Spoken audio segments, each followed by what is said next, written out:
Today's episode of the BS Podcast brought to you by SeatGeek, our presenting sponsor, the only fan-friendly app for buying and selling tickets for sports and music.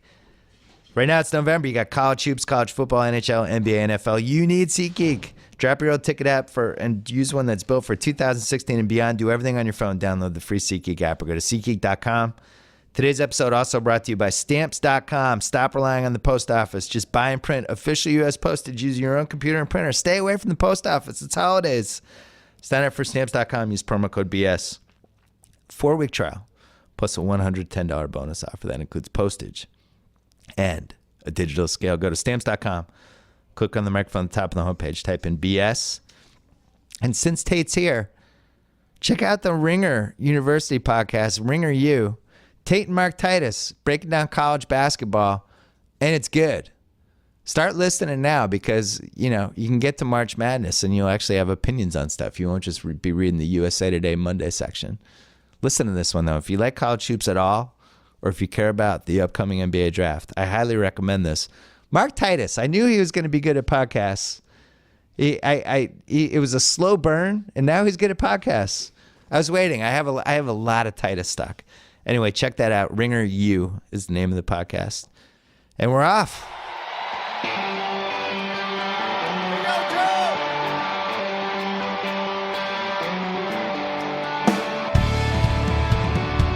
All right, at the end of every week, we have Mike Lombardi, my old friend from now he's on FS1, he's on Fox on Sundays, and he's here all the time, and we've been doing this forever. And we're licking our wounds this week.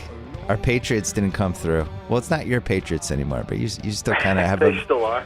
Vested interest. I have no problem saying I'm rooting for them. We try to tell everyone for 6 weeks that the front seven was not good. And the front seven was not good, and they single-handedly rejuvenated Russell Wilson's season. What was your takeaway from that game? Well, I think that my takeaway is they've made every quarterback look better than they are, whether it's Landry Jones or Russell Wilson. And I think Russell Wilson's a really good player, but that was his finest hour. Yeah. And coverage was bad. The rush was a little bit better, but more than anything. And people talk about Jamie Collins, and they don't have somebody to cover. They play flat. They play with no emotion. They play like they're playing, going through it. And I think that you can't play defense like that. You can't control the game emotionally with your offense, and that's what the Patriots have always done. They try to control their game, and I think that defensively, the Super Bowl year was the best defense they've played in a while because they could actually get off the field. But forcing a punt is almost like an aberration now because it just never occurs. I was going to say Malcolm Butler is the only guy who's flying around on every play, and I don't know what's happened on that end. I do know this, though. You're not winning the Super Bowl with a bad defense. I don't remember the last team that's done it. I mean, every game you play, you're just worried. They'll go play San Francisco this week, and San Francisco, Kaepernick will look better than he is. Of course, Landry Jones looked better than he is. So, the hard part for me is usually players in their last year of their contract always perform at a higher level, and you get scared to pay them because you think, is this really who they are? What are we doing? And the reality here is the players not under contract are not playing well. And you would think they would. So I think that's going to take I think that they need to refocus and try to simplify their ability of what they're doing, and then I think they got to play a lot harder. If Belichick had to do it over again, would he have traded Chandler Jones? In retrospect, looking back on it now, I would probably say no, because Chandler can at least rush the passer, and the players that have been added, Trey Flowers has done a nice job. I didn't think any of us anticipated Jabal Shear did not play to the level that he played a year ago or has in his career. So, and then Chris Long has not really rushed as well as I think they'd hoped for, or we all hoped for when we signed Chris. And part of that is how the Patriots rush, too. I think sometimes the players get a little bit of a bum rap here. The Patriots try to control the quarterback in the pocket, and usually he ends up getting out of the pocket. It's the damnedest thing I've ever seen. Yeah. And they have a hard time, and they don't really rush on edges. They kind of rush down the middle, which doesn't really help Chris Long very much. So it's really more of it's a compound problem that's that starts with how they rush, how they control. But look, they rushed 2 guys the other night. That was embarrassing. I mean, Yeah, that rushing was bad. 2 guys, I've never seen that before in my career. And then they throw a touchdown pass when you rush 2, or they complete a 20-yard out when they rush 2. I think this defense needs to reevaluate where they are philosophically, scheme-wise, and how they play in intensity. This is just not all about the players either, and I think Bill would be the first to admit that to you. Yeah, where are the blitzes? Where's like the, oh my Well, God, you know, guys it's are funny. coming from everywhere. People want to blitz, and I think blitzing is great, but the great coordinators in the NFL blitz. It's a tactical blitz. The blitz is to attack the protection of the offense. So when you blitz, you want the guy to get home. It's like trying to make the field goal to win the game. You don't want to attempt the field goal to win the game. You want to make the field goal to win the game. So you want to be in position to do that. Same thing with blitzes. You want the blitz to have a rusher come free. That's the goal. You attack the protections, and you can do that. Wade Phillips does a nice job with it. Jim Johnson, the old coordinator, was great at it. Seattle does it at times when they do blitz, not often. But I think you'll see coordinators that know how to attack the protections very well, and they get home. I think what's happened in New England a little bit is they've run these blitzes, those double A-gap mug blitzes that they've run, and I think people are used to it. Now there has to be a counterpoint to it. So my daughter woke me up at 4:30 this morning, and I've been up ever since. So I went down, I did a whole bunch of research. Not that I don't do research before every pod, but I went to deep, dark places because I had nothing else to do. It was like 5:30 in the morning. So I looked up all these different stats, and some of them seem to be sustainable, and other ones don't. Now here's a simple one. Tennessee's last 6 games, they've scored 195 points. Their offense, I know you love rushing attempts as an indicator. They're one of only 2 teams that has 300 rushes. The other one is Dallas. Is Tennessee for real? Do you believe in that offense? I think Tennessee has a good team. I don't think they have a great team. And I think in a league filled with a lot of bad teams, Tennessee looks better than they are. But I think Tennessee has the ability to go and play anybody because they can control the line of scrimmage. They can run the football effectively. And Mariota's a good young quarterback. I think he's got a chance to be somebody who can make a lot of plays, make throws. They're not skilled-wise. They're not great. I mean, I think that's the problem. But when you break this team down, they average 50 rushes and completions a game, which is really good. Right. Which is really good. And so they're able to control the pace of the game. They're able to control the game. And that's critical. That's critical. And their defense can rush the passer. I think Arakpo is playing really, really well, and that helps them. So, and they play the South. I mean, look, your Houston Texans are 6-3 in the South. My Houston Texans. Tennessee has right now they have 37 plays of more than 20-plus yards, which is 3rd in the league. Unfortunately, they've given up 38 plays of 20-plus, which is 4th worst in the league. They're just the games. They're going to be high scoring for the most part, as long as the other team obliges, and they're in a lousy division. If I gun to my head, I would pick them to win that division because I don't think the Texans are winning this week. And Tennessee's going into Indy. They're only getting 3 points. If they take care of business against Indy this week, I think they are clearly the favorite in the AFC South. What do you think? I thought this the same time, only when they were playing Indy at home. I thought they were going to win the South. Right. And then Indy goes in there and beats them. And that just drove me crazy because Indy shouldn't be able to do that. Indy's not good enough. They should be able to run the ball effectively on Indy. They should be able to control the pace of the game on Indy, and they should be able to rush. I mean, Andrew Luck's been sacked 33 times. He's been hit more than any quarterback in the league. And I thought Tennessee would be able to control the pace of that game, and they failed. They turned the ball over. I think what Indianapolis the way for Tennessee to win is they have to run the ball for more than 125 yards. The last time they played them, they didn't do that. They didn't make a big run. Their longest run in the game was 14 yards. They've got to find a way to control the pace and run the ball. Indianapolis can't.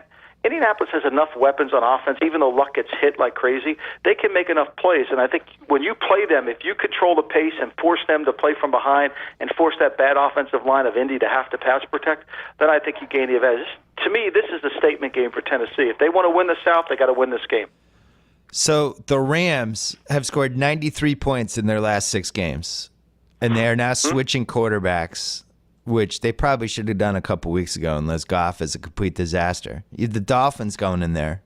The Dolphins are only 2.5-point favorites against the Rams. The Dolphins, their last 4 games, kind of sneaky. Nobody talking about them, but they beat the Steelers in Pittsburgh. They beat the Bills at home. They beat the Jets at home. And then they went into San Diego last week and beat San Diego. Do you believe in the Dolphins yet? No, I don't, and I think the Dolphins' offensive line will have a tough time blocking this Rams' defensive line. I think they'll struggle to do that. They're not good enough, and especially now that Albert's not going to play left tackle, I think that becomes problematic. And look, they've done a good job the last 4 weeks. I think there's no doubt. I think Chris Forrester, their offensive line coach, has done a wonderful job of zone blocking and really running the Mike Shanahan's run game. Yeah. And that's why they've been able to stay in these games. They've played better on defense. They haven't just gotten smothered in the running game like they did the first beginning of the season. But to me, it's still going to come down to Ryan Tannehill. And I agree. I heard you talk about it with Sal the other day. He made some incredible throws in that game against San Diego. But as soon as I endorsed Phillip Rivers for the MVP candidate in the league, he throws 5 interceptions. So yeah. I feel really responsible for Phillip Rivers having a horrible game.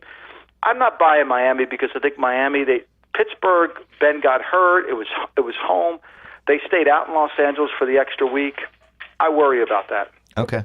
But right, I know you're conflicted about DVOA this year because of some of the results, but Miami is 6th in DVOA right now, and Philly is still 1st. And Philly kind of vindicated it with that Atlanta game last week, which I watched, and I thought they really kind of manhandled them. It made me wonder, I know Atlanta's a finesse team, high scoring, but it really made me wonder if Atlanta is a team that could potentially swoon down the stretch as it gets colder. What do you think?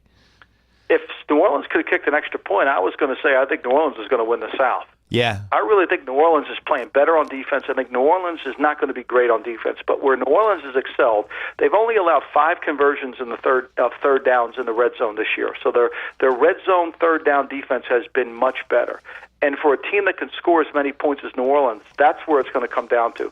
Because if they can make you kick field goals and New Orleans is scoring touchdowns, they'll win the game.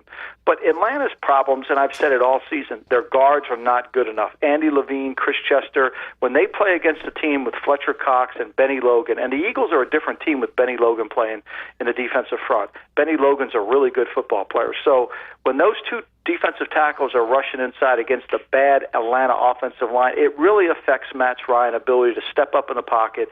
It affects his ability to drive the football down the field.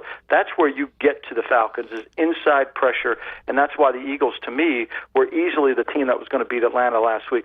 Now, I don't love Philadelphia on offense. I think their play calling is, really, to be honest with you, I think Doug Peterson has just taken the Kansas City playbook and stolen it with them. He needs to put out a new album. I mean, he's like a cover band. He's just playing a bunch of cover songs from other albums. Right. He needs to do something different. Okay. And but I like Philly's defense. I don't love their offense. New Orleans is only 2 back from Atlanta, and they host Atlanta in Week 17. Just throwing it out there. I forgot to ask you one thing when we were talking about the Dolphins, because we had a lot of new coaches this year. You and I have not been a fan of some of their works, including Doug Peterson's Andy Reid cover band, Ben McAdoo with the Cheesecake Factory menu.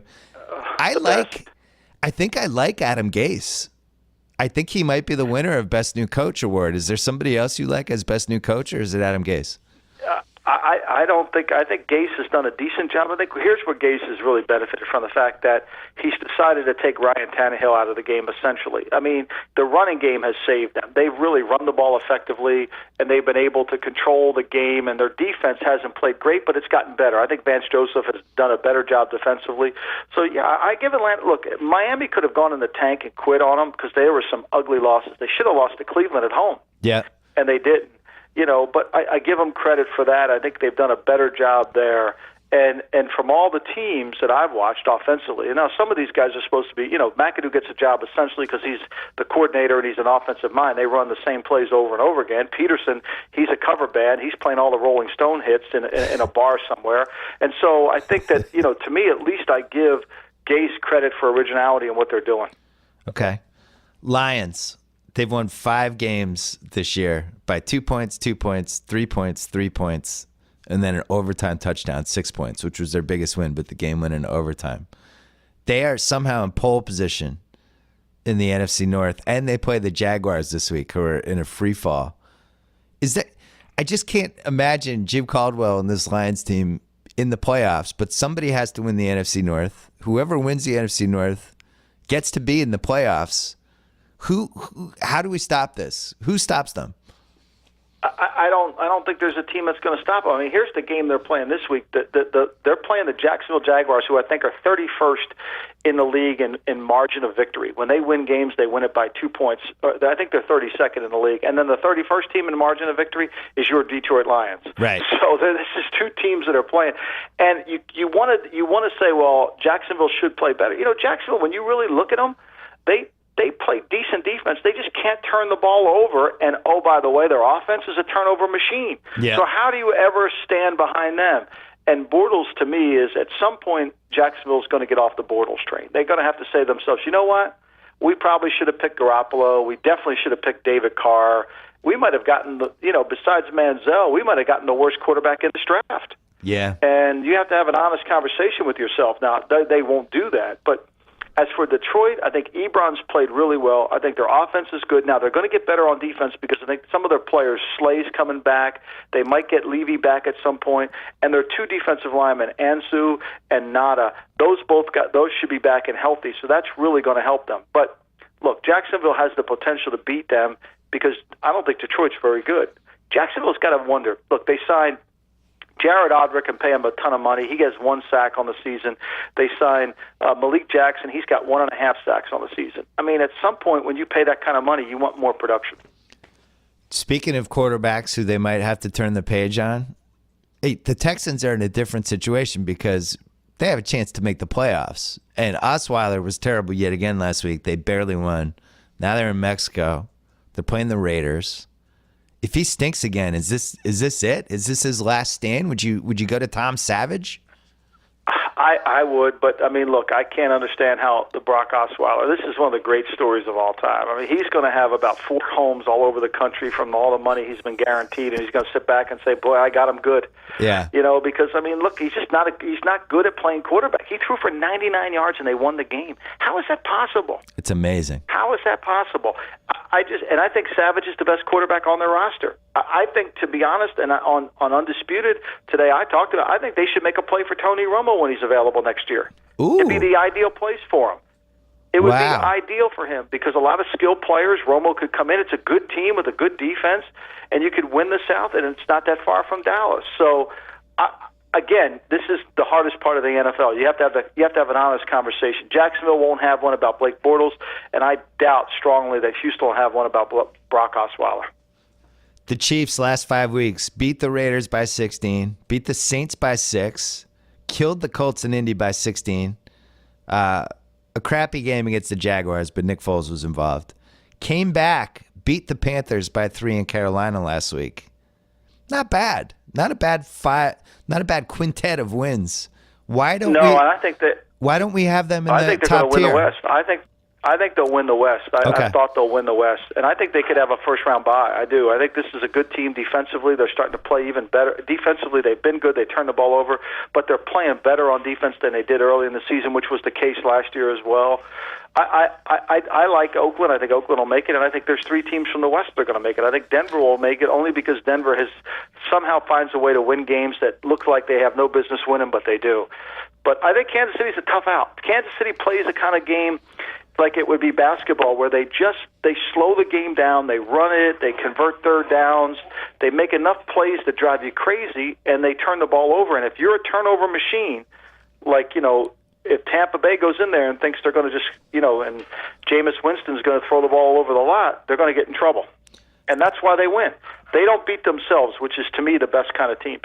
But my sleeper team, Bill, I don't know what your notes told you at 5 o'clock this morning. My sleeper team is and will be is Baltimore Ravens. Okay.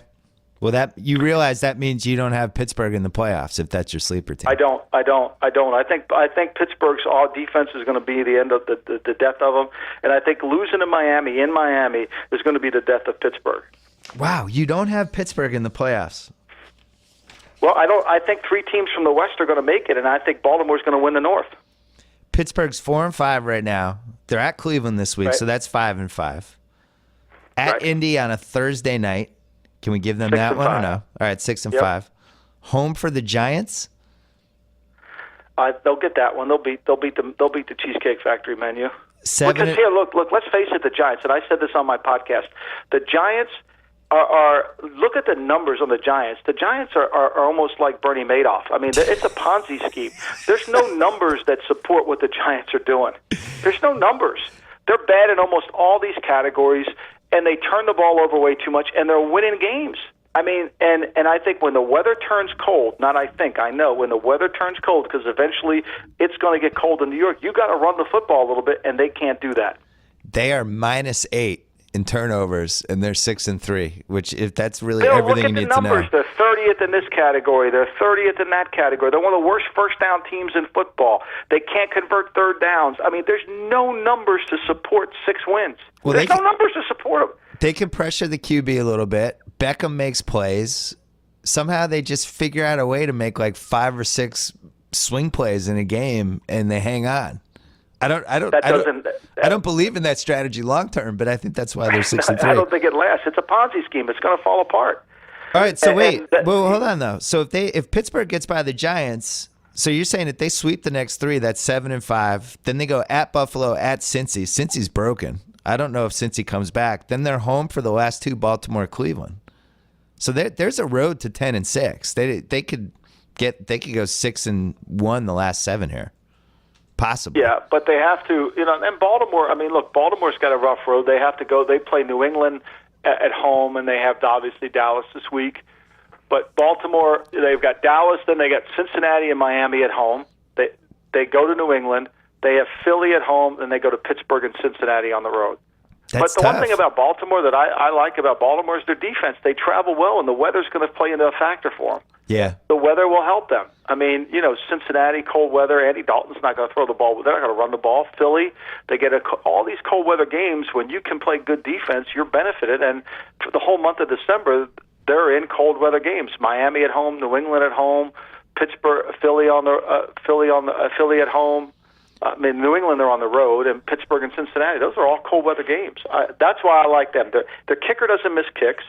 Yeah. He hasn't missed a field goal. They're good in the kicking game, and they're really good on defense. Here's an interesting stat for you. They only allow 3.3 yards a rush, and one of those rushes was an 85-yard by Crowell of the Browns in Week 2. You take that rush out of the stats, teams average under 3 yards a carry running the football against them. I think they have the worst offense by DVOA. It's really a bad offense to watch. Really but bad. They can make plays. They can make plays. Okay. They have ability to make plays. I mean, Dennis Pitta is the only guy the quarterback trusts on the team, and he has 0 touchdowns. It's a funny team. I think we should go head to head for dinner, and we'll go to the Cheesecake Factory and we'll take photos. And we'll you, me, and I'm in. We'll dress up Tate as Ben McAdoo in one of those Ben McAdoo outfits. The 3 of us will go. What I love about it, and I said this on my podcast, he's got postage notes on it. It's like, what is it, pick up Chinese on the way home? Like, what are those postage notes? He has 3 pages of plays. It's passwords. Like, who could have 3 pages of plays? It's passwords for his Microsoft Surface. I don't understand it. And you know what people don't get is he's running a generic offense. I know. He's in the 11 personnel 95% of the time, which means he's not doing anything creative. So what does he need all those papers for? He's killed enough trees. Stop him. We got to get the environmentalists to come out and stop him. We'll go to Cheesecake Factory. If Pittsburgh wins the AFC North, you pay, and if Baltimore wins, I pay. And we both pay for Tate McAdoo. Oh, absolutely. So Oakland this week in Mexico, they're favored by 5.5. They're playing Brock Osweiler, who threw for 99 yards last week. They're a borderline contender. Probably they are a contender, but I almost want to see them take care of business. Who the hell knows what's going on in Mexico? You've been dubious of them this season as a young team. Can they handle success? All that stuff. What happens in that game? I think the bye week, you got to wonder if they can handle that. Teams that have come off the bye haven't looked as sharp. I think the Patriots didn't look as sharp coming off the bye. I think it's been pretty much consistent because you have to give the players 4 days off. And it's hard to get back into the groove again. It's like, yes, you get rested, but you're not as well tuned for football. Houston's coming off their bye as well. So it'll be an interesting game. Look, if the Raiders play the way and the style and the manner of which they played the Broncos at home, I think they can beat anybody in the AFC. Okay. It's eliminate their defense, play Little League Baseball for defense, play 25, 26 minutes for their defense, control the pace of the game with their offense, run the ball effectively. I think that's the right formula. I think they found their formula when they played Denver. Now they have to keep it. And now that's not a sexy formula. It's not, but that's the one that's going to win for them. It's going to keep their defense off the field. It's going to be fascinating if they play the Patriots in a playoff game, because I think they'll have over 500 yards offense, but they'll also have 15 penalties. And it's really hard to beat Belichick if you're going to have 15 to 17 penalties, which I just think that's who the Raiders are. They're going to be the ones that shoots themselves in the foot. And it feels like it already has the makings of the classic Belichick Patriots game where you come out of it and you go, oh my God, I can't believe we won that game. How did that happen? How did we do it?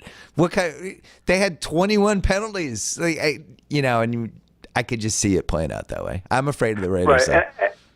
And I think the Raiders have, they have that confidence of winning on the road, so going in there. But again, weather's going to be a factor here. Their offensive line is big enough, but Brady, against their defense, will be pretty disruptive. And so and then it's going to come down to, look, and this is why I think it's so important weather. 3rd and 1 now is the most important play to get you in the playoffs. You have to convert 3rds and 1. It's really, people don't understand, you give up a 3rd and 1 in the second quarter and you're like, damn, and it comes back to haunt you. And teams that convert 3rd and 1, that's why Dallas to me is a huge threat. Not only that's one of the reasons they get all their 3rd and 1s. They're 16 for 20 on 3rd and 1s, and they've only had to throw it 3 times. And when you can do that, you control the game. And playoff times, it's like baseball. It's about pitching in the playoffs. Well, it's about short yardage offense when you want to reach the playoffs. And teams that do it well always advance. Will you promise me something? If it's a Raiders-Patriots playoff game, the week of that game on like a Wednesday, you're going to come over to the office, and we're going to watch the snow game from start to finish and Facebook Live it, and just with the cameras on you and me during the entire snow game. I just want to get you on camera for when it's 2nd and 2 and all you need is a first down to win the game and the next 2 plays that Gruden calls. I just want to get that on camera. I want to see what your reaction is. Frank Middleton went the wrong way on one of the plays, and Charlie Gardner went the wrong. It was just that cost me a year of my son Mick's education at Fordham right there. That's 1 year of Fordham right down the drain. That's reliving that memory is horrible. We're doing it. We got to do it. That's your worst loss, right? What was your? Did you have a worse loss with the Patriots or the Raiders? That's your worst one. No, my worst. The Cleveland losing to the fumble with Ernest Biner was a hard loss. Although only if that game was, if Webster Slaughter clears out to the back corner of the end zone, then Jeremiah Castillo's not there to make the tackle. But still, there would have been enough time for Elway to come back and score. So that was a very painful loss there. That was terrible. They're all the loss to the loss to the Patriots, that game there, is especially when I thought we won the game. I actually got yelled at by the New England media, New England press staff, because once we got the fumble, I screamed yes, and and there'll be no cheering in the press box. That was crazy. I still, everyone mentions the tuck roll, and nobody mentions the kick Vinatieri made to send the game into overtime, which was nobody 46 yards. It threw a blizzard. Yeah. Nobody mentions that it was the first game ever. It was the first night game playoff time ever. Okay, ever. And if we would have played it at 1:00, there would have been no snow on the ground. Yeah.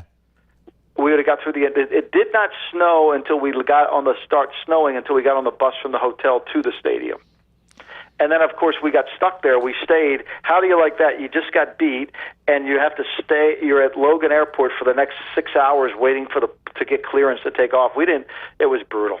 Do you know that I could have gone to that game and had tickets and decided not to go because of the blizzard? And it's probably it's in my top 3 biggest fan regrets of not going to something that I have.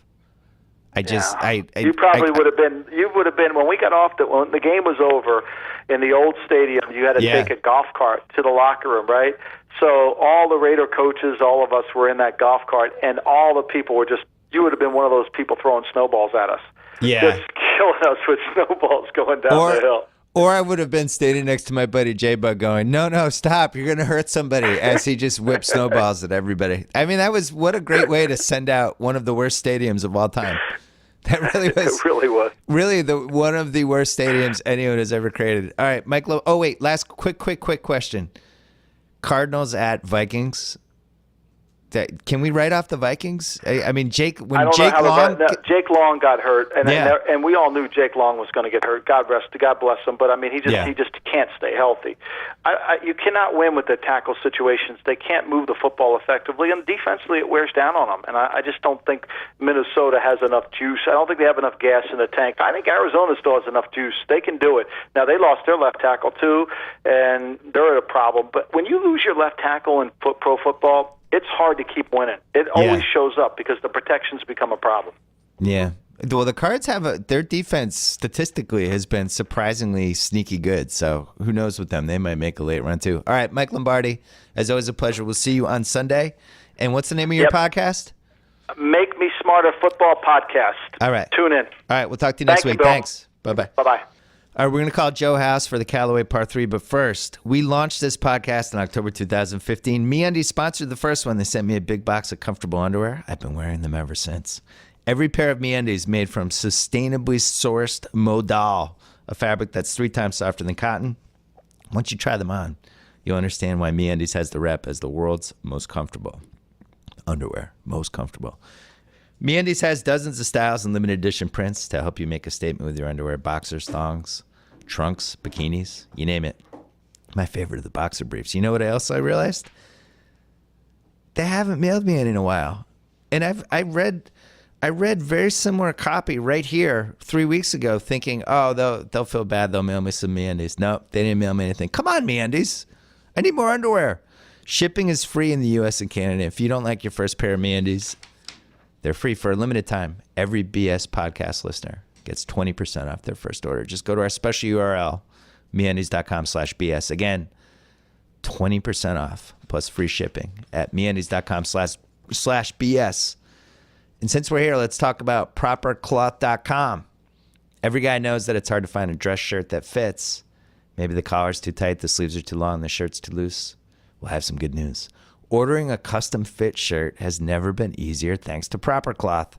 Create a custom size shirt in seconds by just answering 10 easy questions. No measuring required.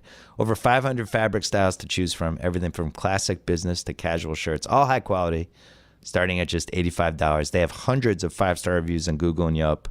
It's the highest rated custom shirt maker on Google. Find out why GQ calls them their favorite online custom shirt maker. Go to their easy-to-use website, make a custom profile. You can even order from your phone. They guarantee a perfect fit. Remakes are free, and the Proper Cloth team makes it super easy to do. So stop wearing shoes that don't fit. Look your best. Go to propercloth.com/BS and enter gift code BS to save $20 on your first shirt. You got that, Tate? Propercloth.com/BS. Gift code BS. I might buy Tate a shirt. Fill out a styling profile, Tate. All right, let's go to Joe House. Last week we went 3-0. We are now 1 under par in the Callaway Par 3 since we teamed up together. Every week he picks one, I pick one, then we do a joint pick. I'm excited. House, try to contain yourself. Don't shout too many stats at us and leave a little room to talk about basketball. You go, your first pick.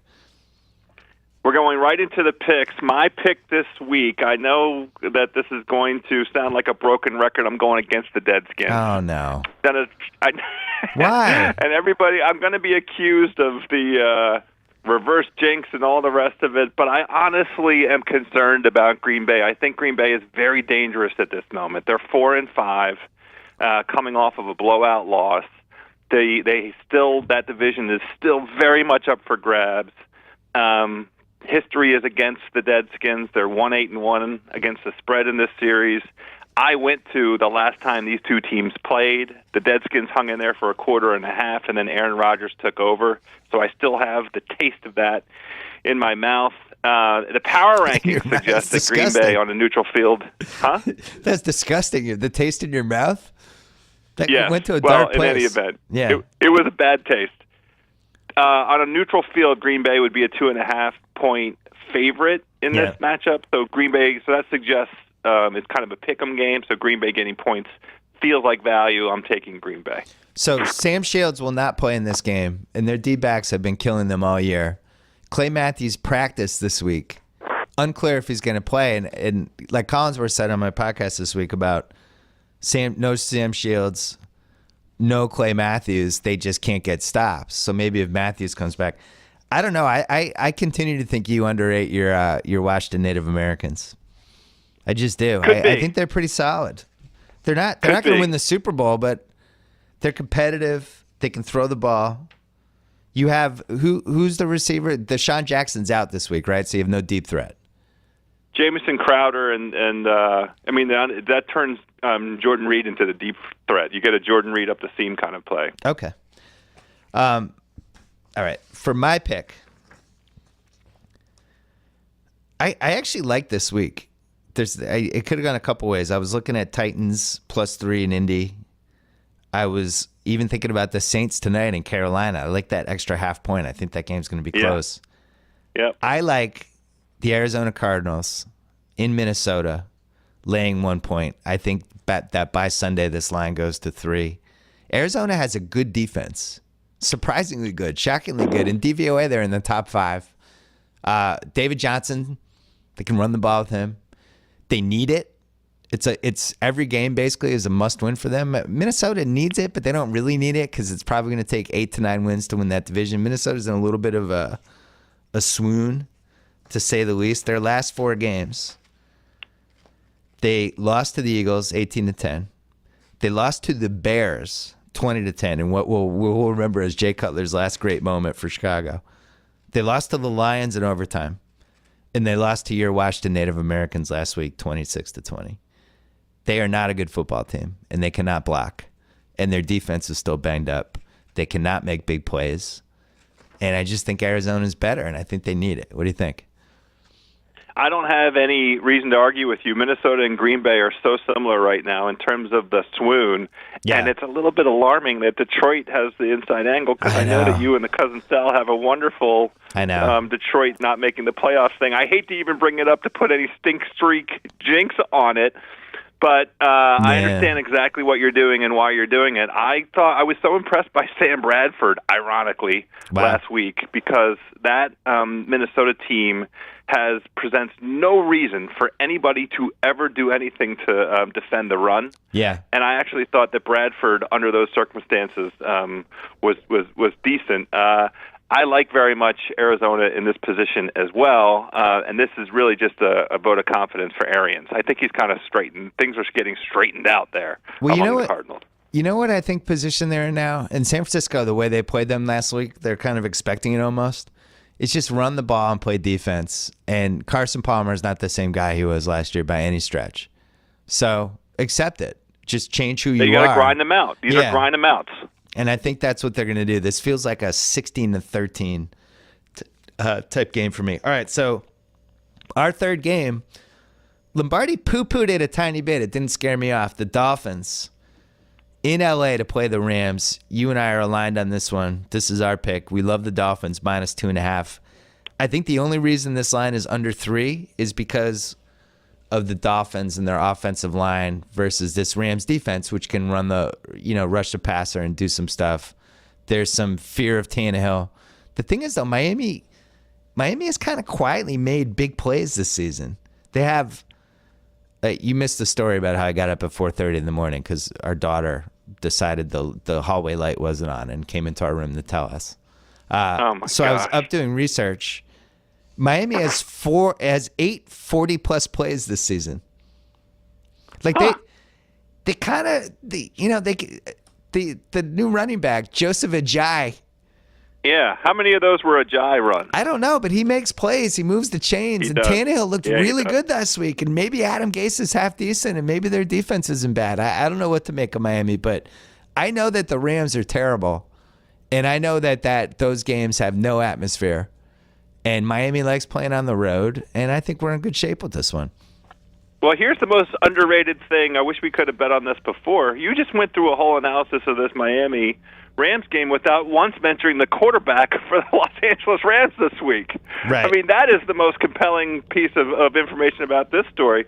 My main man, former Ram Eric Dickerson, gave Goff a D for his preseason performance this season. I think that's generous. Felt very close to F to me. Felt like a big fail. And his performance on Hard Knocks did not help matters any. Nah. I did not feel like I would be going to him for financial advice or for strategic advice or for really advice on anything having to do with anything important in life at this stage. I hope that the past 10 weeks of him sitting on the bench and watching Case Keenum, manage his way down the field has been helpful to him, but I have no confidence that's the case. I think it's an insult to game managers to call Case Keenum a game manager. Well, he's a poor man. I mean, I don't even know what.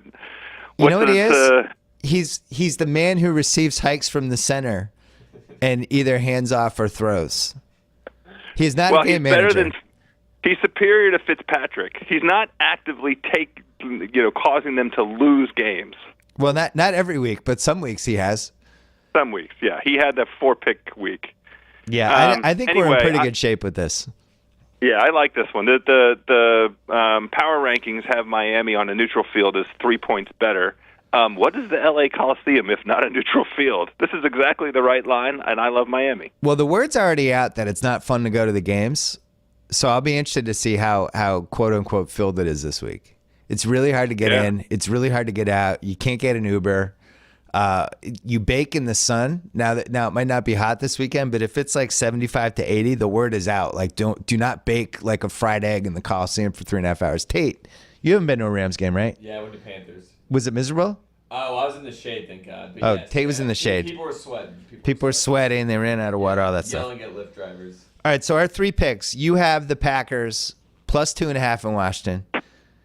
That's our first one. We have combined on the Dolphins minus 2.5 in LA, and then the Cards -1 in Minnesota. I like Week 11. Historically, one of my favorite weeks to pick games. I feel like we have enough statistical evidence on most of these teams, and it gets a little less wonky, and there's been enough practice time, all that stuff. All right, very important, House. Cheeseburgers. We've been having a big We've been having a big argument in the Ringer office about whether In-N-Out is good or not. This is one of my all-time corners. I will die on this hill. I just don't think In-N-Out is very good. I'm sorry. I just don't. I don't get it. I came out here in 2002. Actually, yesterday was my 14-year anniversary of the day I came out to Los Angeles to live here, and I was terrified. And now I've been here 14 years. So one of the first things I did was I went to In-N-Out. The legend of In-N-Out. Oh my God, this is going to be amazing. It was all right. It was fine. I was so worried. I thought when you said I'm prepared to die on this hill, I was going to have to proclaim and declare that you're dead, because I thought you were going to go all the way up to the very top of In-N-Out Mountain and claim that In-N-Out was good. It's not good. Not only is it not that good, I just don't get it. I don't understand it. I don't understand when people get passionate about it. I don't understand. It's sentimental is what it is. It's sentimental. People it was a departure from an era of like truly inauthentic fast food, like the real heyday in the late 70s, early 80s of like essentially styrofoam food. In-N-Out took a slightly different path, and the food is slightly more authentic than what we grew up with, the fastest of fast foods. But it's nowhere near, it's not even worth, it's an insult to many, many fine burger-making institutions in this day and age to mention In-N-Out for any other reason than sentimentality. It's worse than that because you don't live here, and my daughter, her team used to practice at Hollywood High, and there's an In-N-Out right next to Hollywood High on Orange, and to get there, you'd have to go down the street that the In-N-Out was on, and the line would not only be all the way to the end of the drive-through, but it would actually like lean out onto the street, and it was like this traffic quagmire. And I'm thinking like, these people are waiting 20 minutes to get an In-N-Out cheeseburger. I don't understand it. I wouldn't wait 3 minutes. Here, like Shake Shack just came here on Hollywood Boulevard.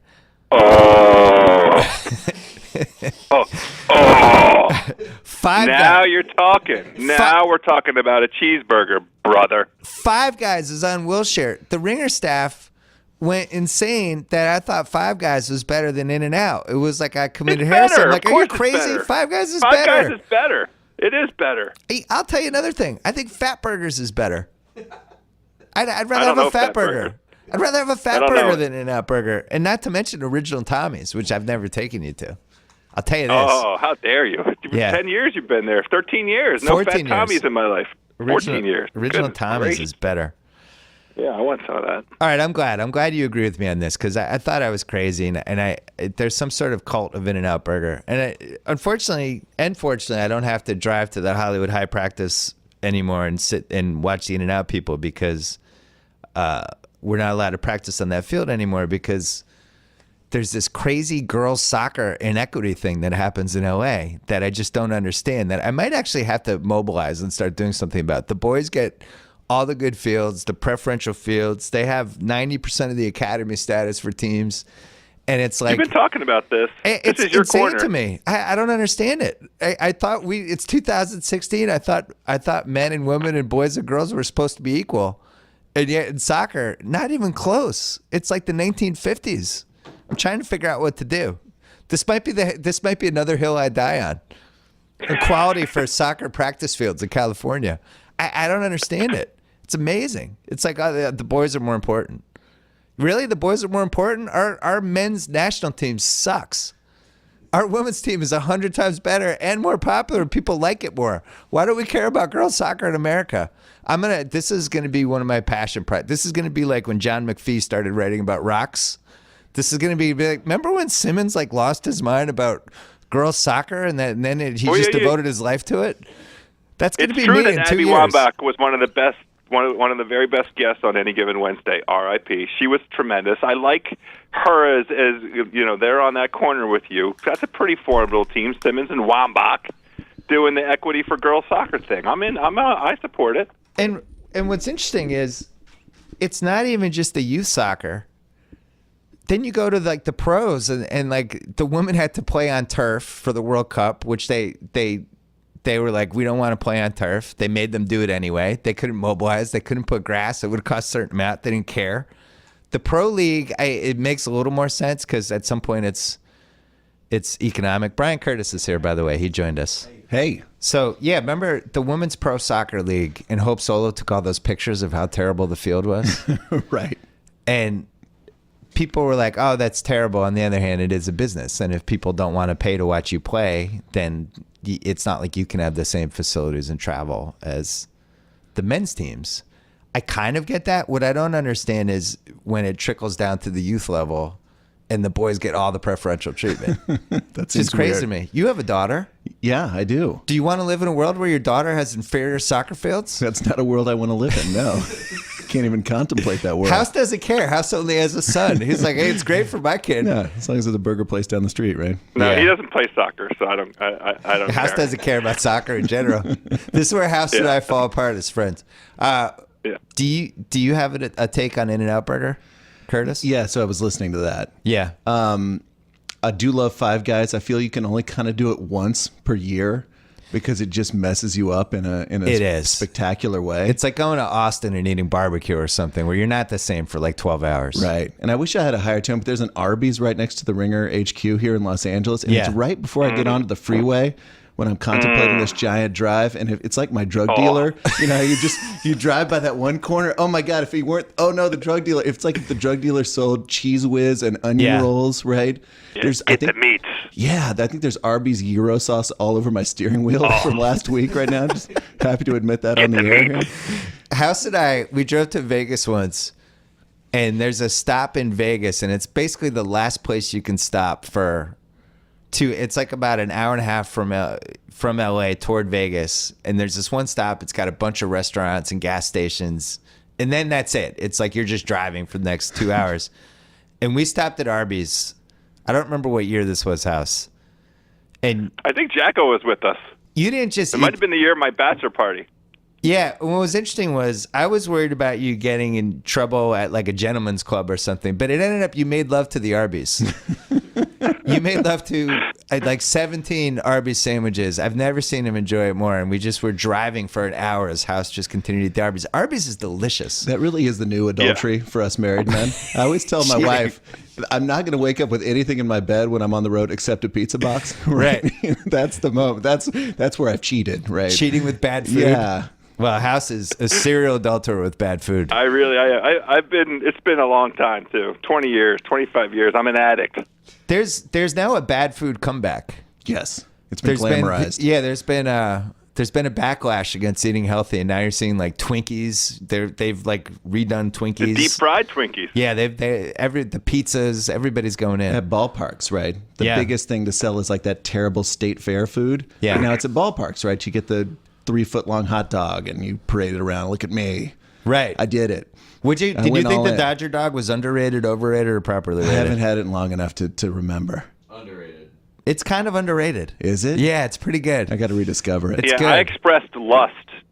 My golf podcast partner, Jeff Shackelford, big Dodgers fan, was tweeting at me while he was at the Nats-Dodgers playoff series. With the Dodger dogs. I was saying to him, the Dodger dog. God, I wanted a Dodger dog. I was rooting for the Nats, but I really wanted a Dodger dog. Well, friend of the BS podcast, David Chang, one of his passions is to have good stadium food. And he has this MSG, what is it, chicken, I think? He has that MSG, like a chicken or something, and it's apparently outstanding. It's like at Staples Center, they just won't commit to just better food and service. It's terrible. And it's just mystifying to me. It's like a bad airport. You walk in, it's like, oh, McDonald's is here. Why do I want McDonald's at the stadium? You know, and pretzels. Yeah. And they have like one chicken place, and they have like one kind of healthy place that has salad and for some reason sushi. And all the workers go super slow. So like it's halftime, you have 15 minutes, and they're taking 5 minutes to get a Coke. And it should be fantastic. There are many, many, many bad things that one can say about the Washington professional basketball team here, but I will say that the team is collaborating with local hero chef Jose Andres on some exquisite and innovative Andres-type cuisine, and you can get Chick-fil-A on the concourse. Chick-fil-A on the concourse is huge. That's actually much more important. Yeah, that's big. That would collaboration. Change the Staples Center. We were talking about... we were to meet in the office yesterday talking about the death of the soft pretzel. Ooh. When I started going to Clipper games, there was a Wetzel's Pretzel stand. And it was always 35 people deep at halftime every game. And now it's like you just walk right up and get one. Really? Get the pretzels with the sugar on it. Yeah, because it's like there's this all these gluten things that everybody is now, they have like the scarlet letter on them. And I think soft pretzels is right up there. And they haven't had their moment, right? Yeah. Cheeseburgers have had their moment. Meatballs have had the comeback, right? Barbecue. Yeah. But the pretzel's never really been reinvented. I don't know how you reinvent it. It's just dough with some stale salt on it. Well, look, I have to go, and I have a very quick aside to Bryan Curtis. I still just hate the Dallas Cowboys. I can't hate them anymore. It's in my DNA. I mean, this Thanksgiving game, I'm going to eat so much that I'm ambivalent about the outcome, but God damn, the Cowboys are good. I hate that. It really hurts my heart. Speaking of reinventing, I have a very quick observation to make about reinventing your golf wedges. Tour level wedge customization, Callaway Customs at CallawayGolf.com. Have them shipped for free using promo code HOUSE. Nice. And on that note, House out. Wait, hold on, House. One more thing. I'm here. We're doing the Callaway Par 3 on Monday next week, and we're picking the 3 Thanksgiving games. Oh, spectacular. So I'm going to have wait. the Cuz on Monday, and then we're going to call you the last 15 minutes, and we're doing those 3 games. So start thinking about them now. Oh, me, you, and the Cuz together? Yeah. We're doing all I'll of try them. and keep my hands out of my pants. Okay. Joe House, thanks as always. All right, fellas. See it. All right. We're going to talk to Curtis about the Cowboys, but before we do that, I started using Lyft after they made a deal with LAX. Just download the app. You can get a ride in minutes 24/7 for less than the cost of a cab.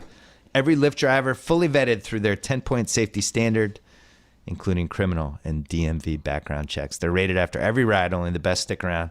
With Lyft, you can tip in the app, which obviously leads to happier and better drivers. 9 out of 10 Lyft rides get a perfect 5-star rating from the passenger.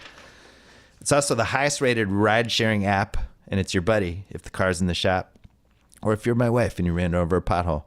People are actually getting rid of their cars and relying on Lyft to get around. And you know what? I don't blame them. Right now, Lyft is offering our listeners a special deal. Get 3 free rides up to $10 each. That's a $30 value up to when you enter promo code Bill Simmons. That happens to be my name. Again, up to a $30 value. Download the free Lyft app today. Promo code Bill Simmons in the payment section. 3 free rides for up to $10 each. What do you have to lose? All right, Bryan Curtis, editor-at-large at The Ringer. Did a lot of political duty for us the last month or so. Whew. Was writing on deadlines. You loved it. It's amazing. I felt like Jack Germond, Yeah. know, where I was just I got to write another column. Got to build some more political news, you know? Put on a fedora, head down to the pub, have a drink, come back, Right. write it. Get drunk with JFK on the airplane and help him into his car. It's a once in a lifetime kind of 3 months of content for everybody. It really was. I'm still kind of recovering. And I think our office is recovering. And it's important to know that we didn't expect this. In fact, No. I wrote a memo to The Ringer, which I'll save forever, saying how boring this election was going to be, because it was going to be Hillary versus Jeb or Hillary versus Rubio, and it'd be like 2000 pre-recount. We'd all slog to the end and feel so bored. Well, that didn't happen. It totally changed kind of what our vision for year one was of the site. It was supposed to be sports and pop culture and tech and like a whiff of politics. And in those last 4 weeks coming up, it's like, how do you write about anything else? Oh yeah, I don't even know if we had enough politics. by early summer, it was kind of like I think Trump's the story. I don't think the Chicago Cubs are the story. I think Trump's the story. It's the poor Cubs. They finally had their moment. It was irrelevant in like 3 days. They're erased. Isn't that funny? Unbelievable.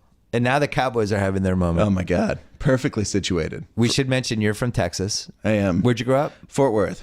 Fort Worth. Dallas Cowboy Convenient country. 15 minutes from the current Cowboy Stadium. We're going to have you on the podcast at another time to talk about how dumb it is that the Rangers want to build another stadium. Did that get voted down yet? It passed. I got bad news for you. It passed? Yes. Oh my God. It's amazing. When did you build the last one? 94. This is the dumbest thing that's ever happened. How do owners get away with this? It's unbelievable. I had just gotten used to the new one because I grew up in the first one, Arlington Right. Stadium, and it had just kind of gotten lived into me. Yeah. And now it's going to be gone. Wait, what? And it was like it was on the forefront of the new state-of-the-art baseball stadiums. It was a son of Camden It Yards. was son of Camden Yards. Yeah. With a lot of fake history because it was in Arlington, Texas. Right. I remember they had a sign that said, "Hit it here and win a free suit." It's like, I don't remember what's having haberdashers in Arlington when I grew up. I don't think that was part of the Fake scene. history. Right next to Six Flags. Yeah. All I remember about the Red Sox playing Texas when I was a kid was just the announcers just talking about how hot it was. Because somehow we would always play there in July and August. Be like, it's hot one today. It's 118 degrees. Right. And this was the sell for this new dome stadium, right? It's like, Yeah. it's blistering heat during the summer. It's like, yes, you live in Texas, by the way. Right. What were you Glad you expecting? noticed. Yeah. So that was the sell. It was just like roof, air conditioning. It's too hot. Now more people will be able to come to games. And it is really hot. It is hot. And those day games, like opening day, even in April, Yeah. there were some scorchers. Yeah. But so it's I could see it, but why not have the dome in 1994? So I guess we should blame those people. 1972. Did it move to Arlington, right? I mean, Right. Didn't George Bush own the team? he did. That's how. So we can add this to the list for George Bush forgetting to put a dome on the 94 baseball stadium? This is like number 101 on the George Bush Oh my downside list. Number one. Yeah, didn't build a dome when he had a chance. Didn't quite crack the top 80. No. So when is this dome thing getting built? I don't know. Next couple of years, we got a couple of years to say goodbye. I can't wait to go say goodbye. This is not a goodbye I was expecting to say. Right?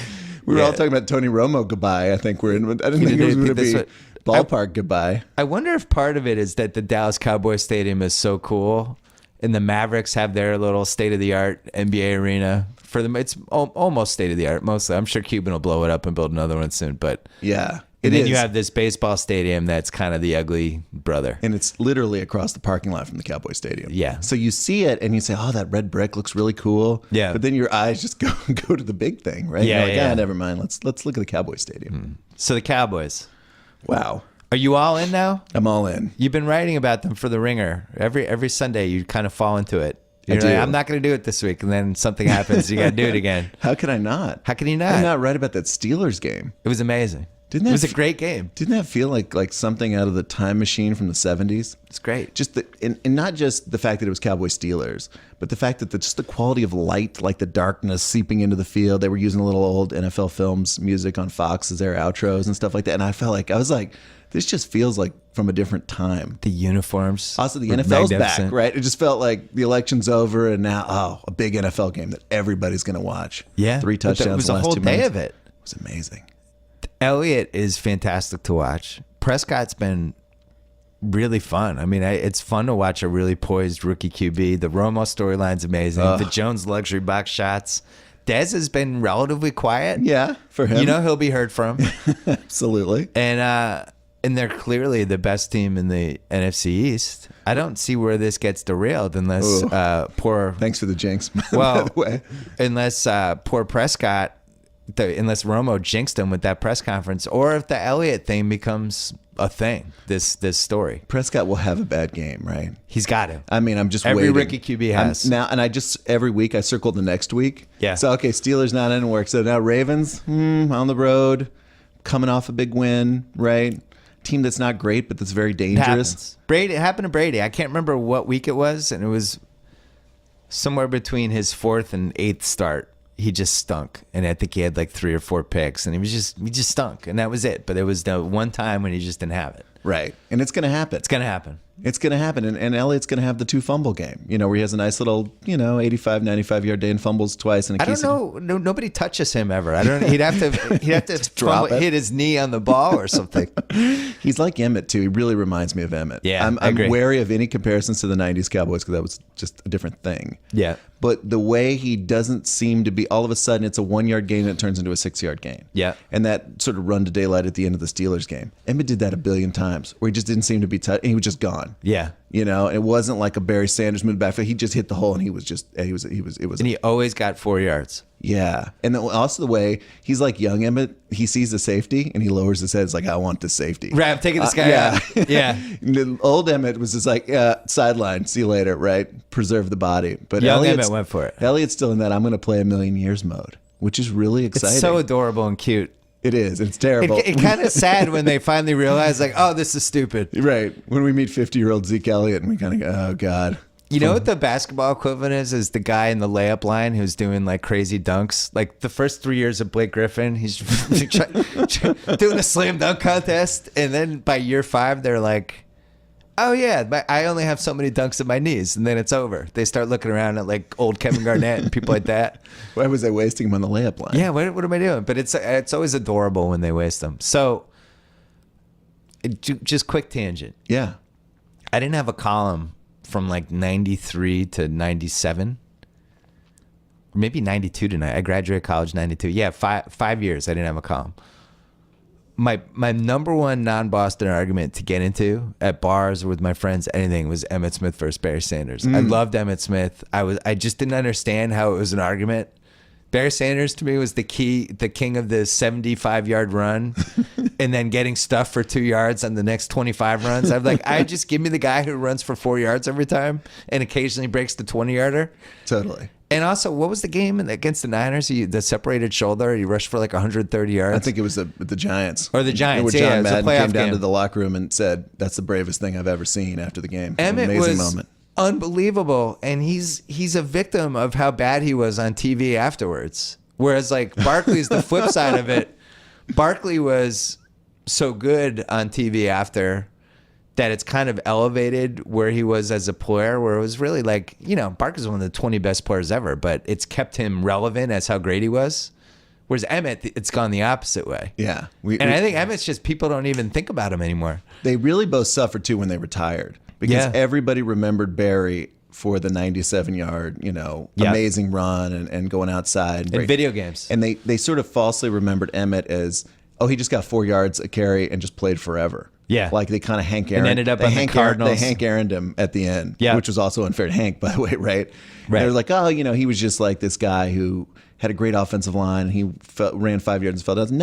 No, that's not what Emmitt Smith was at all. No. And the way he made people miss inside the tackles was incredible. You're right. It's like an underrated sports argument of the 90s. People forget about that. I think it was the number one argument. And every year they exchanged rushing titles. Yeah. Barry got hurt one year, and then he was way ahead, and then he got hurt, and Emmett won. It was a nice little argument. And the other part that helped Barry was video games really took off.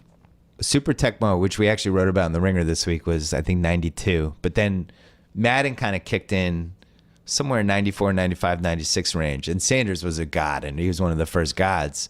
Emmett was great in Madden, but it wasn't like he wanted to be Barry Sanders. And I think that really helped Barry Sanders. There was a mystique with Barry Sanders. Yeah, I don't ever remember being Emmett in a video game. He wouldn't have been that exciting. And I was the biggest fan there was. Right. So, yeah, that was one. I'm trying to think what were the other great pre-internet basketball arguments. I guess like Jordan versus Wilt was huge for years. I remember. Yeah, that was a good one. Karl Malone. It was like sports radio, early 90s sports radio. You'd get that like once a week. Karl Malone won the MVP over Jordan right before the internet started going. That's one that would have. There's no way he wins the MVP if the internet is rounded into shape. Yeah. And is at the right level. That's funny. There's just no way. We blocked that. The true squad would have been like, no. No. I wrote about it in my book. It started with like this Jackie McMullen Sports Illustrated piece in March. It just got momentum. And I didn't have a column. And I'm like, wait a second. Are we not going to vote for Michael Jordan for the MVP? He's going to win 69 games. What's happening? He's the best player. And then he just laid the smackdown in the finals. When an SI piece could move the world like that? Yeah. That was probably the last one or one of the last ones. Yeah. Then the internet kind of took over. To tie it to the Cowboys. It was a Tony Romo cover story a couple years ago, though, that I think really turned people on Romo in a good way. Right before I think 2014, right before he had that really his last. Did you agree? Good season? Yeah, it's true. 2014 was his last good season. Did you think he did the right thing with the press conference? I don't know if he did the right thing. He did what I thought was a wildly magnanimous thing. Yeah, it was our second peaceful transfer of power this week. People put out on Twitter, right? That's funny. Obama to Trump and Tony to Dak. It's funny. So here's the thing about Romo. Remember that comment years ago when he lost the playoff game and he said, "It's not the worst thing that's ever going to happen in my life." Yeah. After the game. And everybody people just, they killed him. And it was totally unfair because, of course, the sports writer's wrong and Tony Romo is right. He's going to have a long, interesting life, we hope. And football games will not be the be-all, end-all, right? But Peyton Manning never would have said that. And Tom Brady never would have said that. And it tells you something about the way football is situated in Tony Romo's life. And I don't believe Peyton would have given that statement, right? And were Brett Favre. They would have raged against it, and they would have gone to another team. And I think there's Peter King said this week. I think there's a scenario where Tony just, is just maybe retires even. Like he's just football to him. And I don't say this critically. I say this as I admire him as a human for this. Football to him, I don't think is in the same place it is with a lot of top tier quarterbacks. Well, he also has the security blanket of making $8 million a year on TV immediately. Absolutely. As soon as he wants. Which you cannot underestimate. Any network takes him right now, and it's his pick of jobs. It's like, do you want to be our number one game analyst? Do you want to do studio once a week? What do you want to do? You tell us. Here's a big fat check. Yeah. And I'm sure he's got to be thinking like physically he's fucked up. He's got a herniated disc that has allegedly healed. I don't think those things ever heal. No. I think they get better and more manageable. I don't think they heal. And if he'd been the only guy there with the Cowboys, in a way, it's a relief that you can walk away and say, oh, Dak's got this, right? Yeah. If you were the only one there, you'd kind of have to keep coming back, right? Because you'd be letting your teammates down. So Sal and Jimmy are friends with him, and we hung out in January, and I never spent any time with him, and he was as good of a hang as you'd think, and it was just really fun to hang out with and talk football with. But he was so bummed out that he had gotten hurt the previous season because he really felt like that was a good team, and he was just like, that might have been my chance to win a Super Bowl, and it went up in smoke, and it was genuine. Like he wasn't like, it would have been fun to go. He was just like, I think about it every day. That was like, if I hadn't gotten hurt, I think we win. Wow. I think we get there. So now you have this team. It's an even better chance. And I don't know, man. It's just, there's no way for us to understand what that feeling's like. No. And that argues against what I'm saying a little bit. But I think I think you do feel like you let everybody down in a way. Yeah. I'm sure he feels like that. He didn't do anything wrong, but I'm sure he feels like that. Do we want to get into conspiracy, Curtis, here about the way the Cowboys felt about? You know I love conspiracies. There's conspiracy at Bill. all times. Conspiracy Bill's illegitimate. Conspiracy Curtis. His uncle from Texas. His bastard son, yeah. Are we sure? Are we absolutely sure the Cowboys locker room loved Tony Romo pre-Dak? Or are we sure that they were really close to Tony Romo? Is it weird when Troy Aikman goes on broadcast like he did this week and says, I'd be real careful about taking Dak Prescott out of the lineup. I'd be real careful about that. Wink, wink, wink. Yeah, Troy Aikman, who never really says anything that controversial. He feels like he knows something. Ed Werder had a report. Troy Aikman knows everything. He He's knows wired everything. in. Ed Werder had this report. It said there might be a revolt in the locker room if they took Dak out. And this is, of course, before the Steelers game when this was still an idea. Of course, you wouldn't do it now. I just wonder. And there's a couple good reasons for this. Tony is a lot older than almost everybody in that locker room now. He's like about 10 years older, right? New quarterback comes in, he spreads the ball around in a different way. So he makes Cole Beasley is suddenly a big star. Yeah. He wasn't a big star. He dropped balls all over the place. He loves Dak Prescott. I don't think Tony Romo trusts him. So, there's like this kind of thing. But I just wonder. You haven't seen where's the guy who goes and says, you know what? Tony Romo was the face of this franchise for 10 years. This guy was our guy. Who's pounding on the table for that? It's been kind of interesting how you haven't really seen it. And again, I'm not saying there was like they hated him or anything like that. I just wonder how close he was to those guys the last couple of years. This is something Collinsworth mentioned when we did the podcast this week about Aaron Rodgers and how he's like 10 years older than the guys he's playing with at receiver, and he makes way more money than them. And I think the Romo thing's an even better example because he goes on vacation with the coach every year. Yeah. He makes a ton of money. He's 10, 12 years older than Cole Beasley and Ezekiel Elliott and these guys. Yeah. And I don't know, maybe they feel like Dak's more there. This happened with Brady and Bledsoe to some degree. Brady was like the young guy who was, he made friends with all the offensive linemen, and he was going out in Boston. And, I do think that counts. Yeah, and I think that's one of those things we're going to find out after when Tony plays for the Broncos next year. It's going to be a classic sports writing. We love these. Now they tell us, Oh my God. It's Oklahoma City was the master. Yeah. But he really wasn't this close to the team the last couple. Oh, now you tell us. Yeah, Durant and Westbrook, they're not friends at all. No. It's like, wait a minute. Why do you think? Yeah, I mean, you're probably my number one sports media whisperer. I don't want to say expert. It belittles your feel for this stuff. Whisperer is good. Okay. Whisperer is good. Why do you think these guys are so afraid to spill the dirt until after they leave? Is it just they don't want to run into the person? There's less repercussions if it's after the person leaves? I think that's part of it. I also think fans don't really want to read it yet. There's this funny thing where when everything's going well, fans will tell the sports writer, can't you just enjoy it? Can't you just let us enjoy it, right? And as soon as things go upside down, then they go to the same sports writer and go, why aren't you doing your job? Why aren't you asking the follow-up questions at the press conference? It's just like they want a totally different product. Yeah. And I do believe whether it's Oklahoma City, whether it's Dallas, wherever, they when soon as that guy leaves, they actually want the nasty, they want the nasty stuff. That's what they crave, right? They don't want, he was a great teammate the whole time he was here. We just love him, hate that he left. I always respected Michael Holley, who covered the Celtics during one of the first Patino years for the Boston Globe. He was young, pretty much the same age as the guys he was covering, and really had good sources. And it was like Antoine was on that team, and Ron Mercer and Bruce Bowen, all these guys. And he wrote this piece, and Patino was still there. All these guys were still there. And he wrote this piece, like a behind the scenes, the season, how it was basically about why the players kind of quit on Patino this season, with all these inside anecdotes. And it's the kind of piece that now when they get written, it's after Patino gets fired. Right. This was written when he was still there. And Michael Hawley had to see him like a week later. And it was like, I wonder if that era is kind of over. Yeah. I mean, you still see him every once in a while. Well, now you see him like that weird piece that ran about the Warriors and Draymond, which I didn't totally understand. Yeah. You'll see the occasional anvil drop, right? Yeah, and it almost seems when it happens, it almost seems like the reporter's going, I don't have the same connections anymore. I might as well. I was saving this for later, but now I've lost this guy.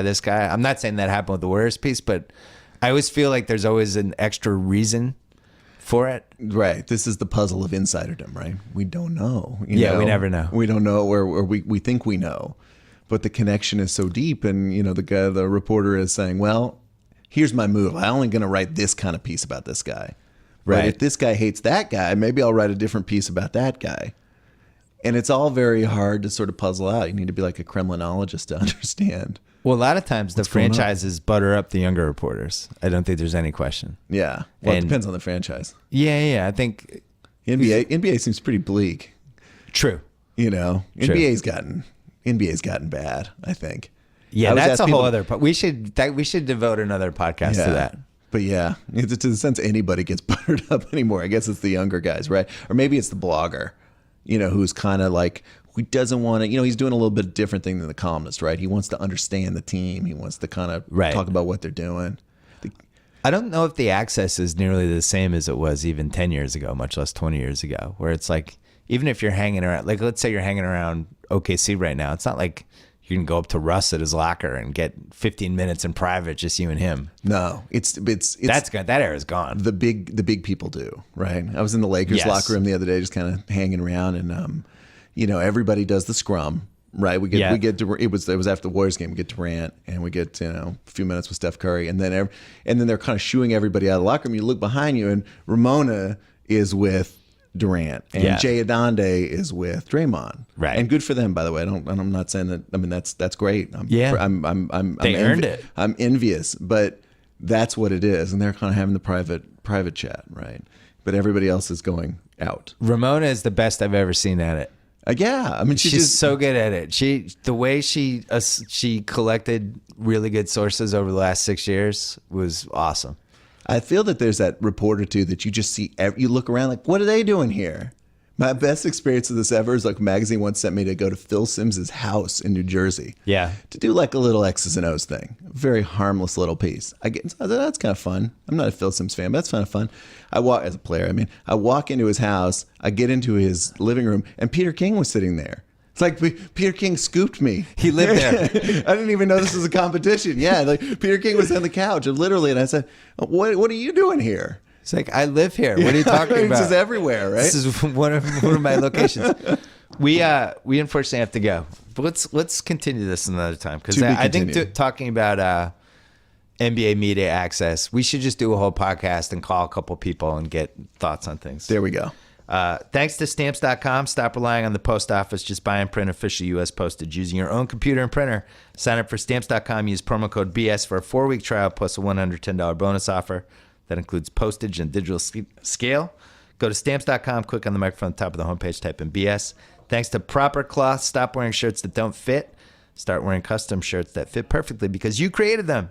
By answering just 10 easy questions, go to propercloth.com/BS. Enter gift code BS to save $20 on your first shirt. Thanks to Callaway. Thanks to Joe House. Thanks to Mike Lombardi. Thanks to Bryan Curtis. And thanks to TheRinger.com. Check out the Ringer Podcast Network. Do you have any pieces coming up? Got a few. All right. Don't want to jinx it. Oh, yeah. You don't. No yeah, teases. I don't want to. All right. Yeah. What was your favorite Ringer piece you've written so far? Joe Buck was fun. Yeah, you got in early on the Joe Buck. Yeah. Joe Buck's done a lot of media since. We got like the first stab. I missed a few revelations. Yeah. I got most of the story. You didn't know he had 7 left. No, I didn't. Yeah, that was I'd good. squeeze that orange dry. All right. Bryan Curtis, thank you. Tate, thank you. And we'll be back on Monday. And check out the last 2. We did 2 other podcasts this week, so check those out too. Enjoy the weekend. Thank you.